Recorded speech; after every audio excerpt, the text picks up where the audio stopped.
శ్రీమద్భాగవతము శ్రీమద్భాగవత గ్రంథానికి నమస్కారం.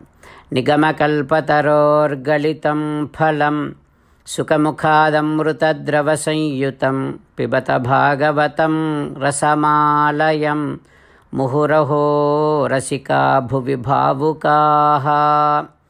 శ్రీసుఖయోగీంద్రుల వారికి నమస్కారం. యం ప్రవ్రజంతమనుపేతమపేతకృత్యం ద్వైపాయనో విరహకాతర ఆజుహావ పుత్రేతి తన్మయతయా తరవో వినేదుః తం సర్వభూతహృదయం మునిమానతోస్మి. నరనారాయణులకు, చతుర్ముఖ బ్రహ్మకు, సరస్వతీదేవికి, వ్యాసమహర్షుల వారికి నమస్కారం.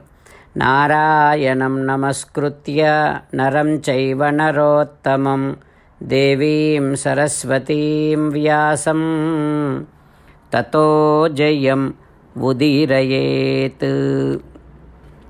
శ్రీమద్భాగవతము తృతీయ స్కంధం 3వ స్కంధములో సూతమహాముని శౌనకాది మహర్షులందరికీ ప్రవచనం చేస్తూ ఇలా చెబుతూ ఉన్నాడు. ఓ మహర్షులారా, శ్రీసుఖ యోగీంద్రుల వారు పరీక్షిన్నరేంద్రుడికి ఉపదేశం చేస్తూ ఇలా చెబుతూ ఉన్నాడు. ఓ పరీక్షిన్నరేంద్ర, మైత్రేయుడు విదురునికి శ్రీమద్భాగవతాన్ని ఉపదేశం చేస్తూ ఇలా చెబుతూ ఉన్నాడు. ఓ విదురా, చతుర్ముఖ బ్రహ్మ సాధ్యులను, పితరులను సృజించాడు. బలాన్ని సంపాదించాలంటే ఈ సాధ్యులను, పితరులను ఆరాధిస్తారు. సాధ్యులను ఆరాధిస్తే పాలించే శక్తి పెరుగుతుంది.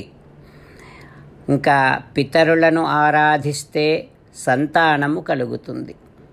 సరే, ఇక ఆ తర్వాత చతుర్ముఖ బ్రహ్మ సిద్ధులను, విద్యాధరులను సృష్టించాడు. అయితే అంతర్ధానమయ్యే శక్తి ప్రధానముగా కలిగినటువంటి శరీరములో నుండి సిద్ధులను, విద్యాధరులను సృష్టించాడు కనుక వారికి అంతర్ధానమయ్యేటటువంటి శక్తి కలిగింది. ఇక ఆ తర్వాత చతుర్ముఖ బ్రహ్మ తన శరీరాన్ని చూసుకుంటూ ఆనందిస్తాడు. అంటే తన ప్రతిబింబాన్ని చూసి ఆనందిస్తాడు. అట్లా ఆనందించినప్పుడు సకిన్నరాన్ కిం పురుషాన్ ప్రత్యాత్మ్యేన అసృజత్. కిన్నరులు, కింపురుషులు సృష్టింపబడతారు. ఇక ఆ తర్వాత చతుర్ముఖ బ్రహ్మ భోగాలను అనుభవిస్తూ అనేకమైనటువంటి ఆలోచనలు చేస్తూ పడుకొని ఉండి కోపంగా ఉంటాడు. ఎందుకా కోపం అంటే సృష్టి వృద్ధి కావటము లేదు అనే కోపం. ఆ కోపములో నుండి పగతో ఉండేవి, కోపంగా ఉండేవి, మెత్తని శరీర స్పర్శ కలిగి ఉండేవి, పొడవుగా ఉండేవి, నేల మీద పడుకొని ఉండేవైనటువంటి పాములు, సర్పాలు, నాగములు ఇవన్నీ పుడతాయి. ఈ విధంగా చతుర్ముఖ బ్రహ్మ రకరకాల సృష్టిని కొనసాగిస్తూ ఉన్నాడు అంటూ మైత్రేయుడు విదురునికి ఉపదేశం చేస్తూ ఉన్నాడు. ఆ తర్వాత ఏం జరుగుతుందో రేపు తెలుసుకుందాం. ఓం శ్రీకృష్ణ పరబ్రహ్మణే నమః. ఓం అస్మద్గురుభ్యో నమః. ముకుందమాల. కృష్ణో రక్షతు నో జగత్రయగురుః కృష్ణం నమస్యామ్యహం. కృష్ణేనామరశత్రవో వినిహతాః కృష్ణాయ తస్మై నమః. కృష్ణాదేవ సముత్థితం జగదిదం కృష్ణస్య దాసోऽస్మ్యహం. కృష్ణే తిష్ఠతి విశ్వమేతదఖిలం హే కృష్ణ సంరక్ష మాం.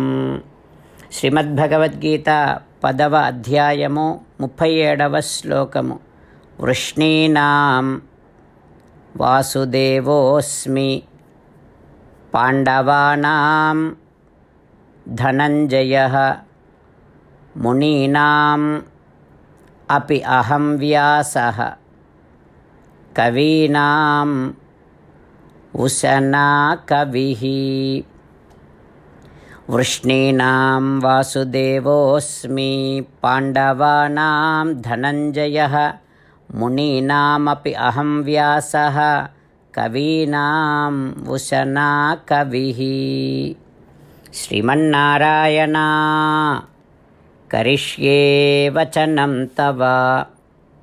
సర్వం శ్రీకృష్ణార్పణమస్తు. జై శ్రీమన్నారాయణ. అంతేకాకుండా మనం ప్రతిరోజు శ్రీమన్నారాయణుడికి ఒక 8 పనులు చేస్తాం అని మాట ఇద్దాం.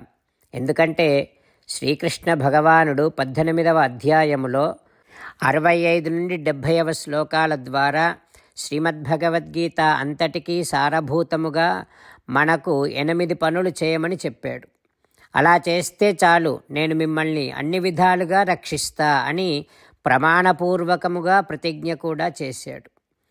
అందుకని శ్రీమద్భగవద్గీతను అంతటినీ విన్న తర్వాత అర్జునుడు కూడా చివరకు కరిష్యే వచనం తవ, కృష్ణ నువ్వు చెప్పినట్టే చేస్తా అని అన్నాడు. కనుకనే భగవానుడు అర్జునుడికి అన్ని విధాల విజయాన్ని అందించాడు. మనం కూడా ప్రతిరోజు శ్రీమన్నారాయణుడికి ఆ రకంగానే మాట ఇద్దాం. 8 పనులు చేస్తాం అని మనము మాట ఇస్తే అది అష్టాక్షరీ మహామంత్ర జపము చేసినటువంటి ఫలితాన్ని మనకు ప్రతిరోజు ఇస్తుంది. ఇట్లా మాట ఇవ్వటం కంటే గొప్ప పూజ, యజ్ఞము, తపస్సు మరొక్కటి లేనే లేదు. అందుకని నేను అంటూ ఉంటాను, మీరు మనస్సులో భావిస్తూ ఉండండి.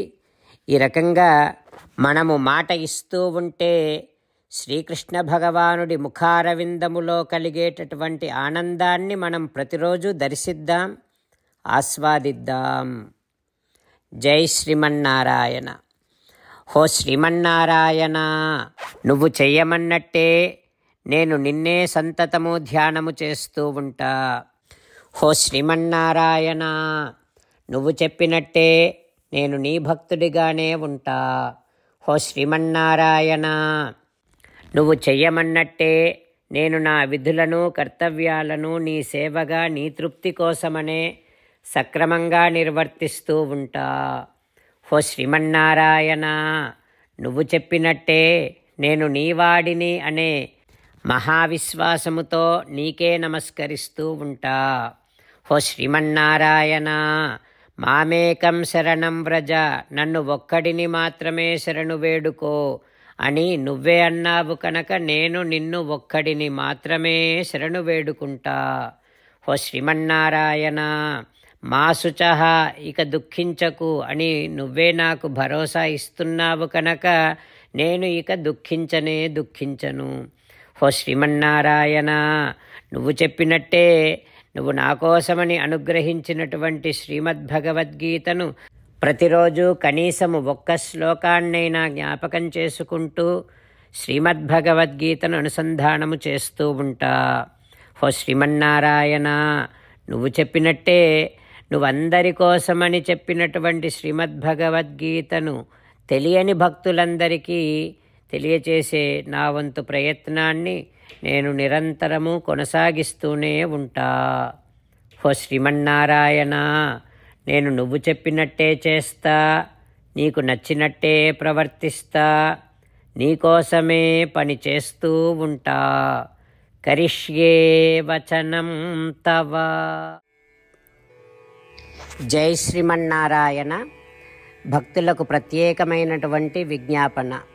మీకు అన్ని విషయాలలో వెంటనే మంచి ఫలితాలు రావాలి అనంటే ప్రతిరోజు 1 నిమిషం వెచ్చించి నారాయణాస్త్రాన్ని చదవండి. ఇక మీకు తిరిగే ఉండదు. నారాయణాస్త్రాన్ని పొందడానికి మీరేం చేయాలంటే నారాయణాస్త్రం అనే వెబ్సైట్కి వెళ్ళి మీ పేరు, మీ ఈమెయిల్ ఇస్తే మీ ఈమెయిల్కి నారాయణాస్త్రం PDF వస్తుంది. అందులో ఒక రామాయణ శ్లోకం, ఒక గీతా శ్లోకం, ఒక విష్ణునామం ఉంటాయి. ఆ 3ంటిని కలిపి నారాయణాస్త్రం అంటాం. ప్రతి ఒక్కరికి వేరువేరు శ్లోకాలను ఇస్తున్నాం. ఆ రకంగా ఎవరి శ్లోకాన్ని వారు ప్రతిరోజు తప్పనిసరిగా చదవటం వలన ప్రతిరోజు ప్రతి 24,000 భక్తులతో ఒకసారి సంపూర్ణ రామాయణ పారాయణ, 33 సార్లు శ్రీమద్భగవద్గీత పారాయణ, 24 సార్లు శ్రీ విష్ణు సహస్రనామ స్తోత్ర పారాయణ జరుగుతుంది. ప్రతి ఒక్కరికి అంతటి విశేష ఫలితము ప్రతిరోజు లభిస్తుంది.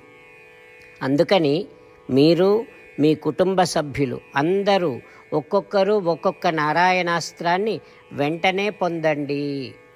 జై శ్రీమన్నారాయణ.